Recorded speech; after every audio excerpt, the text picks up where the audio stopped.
I didn't spare a second thought for my surroundings that day. There wasn't any reason for me to appreciate things, like the cold breeze that evening, or the misty rain. I just kept to my routine, leaving work and heading to my car. A typical day. A normal day. I can't remember what I was thinking at the time, if I was even really thinking about anything. Maybe I was running through my day in my head, making sure I didn't forget to finish something urgent that would blow up in my face the next morning, if I left at that time.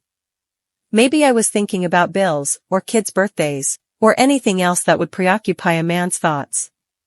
It made no difference. I was happy to be in my car and heading home.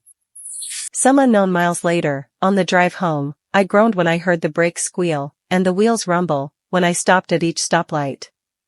In my head, it was just another expense or bill, to add to the list.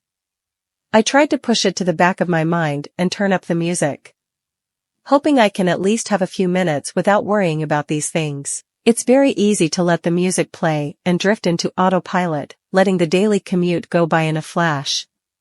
There isn't traffic to think about on the drive home after rush hour.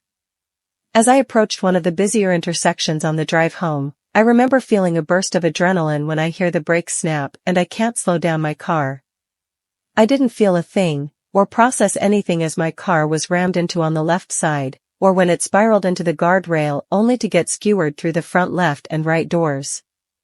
It's a cliché, but it all happened so fast, in an instant.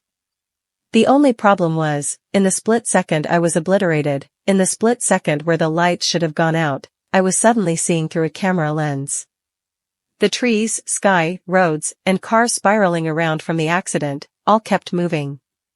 Except my view remained where I died. I had no control, no way to turn my eyes or adjust to focus on what I heard or felt. All that was left was the view I was forced to see. There was nothing I could think of to explain what I was going through. I couldn't move this camera that I was stuck seeing through the aftermath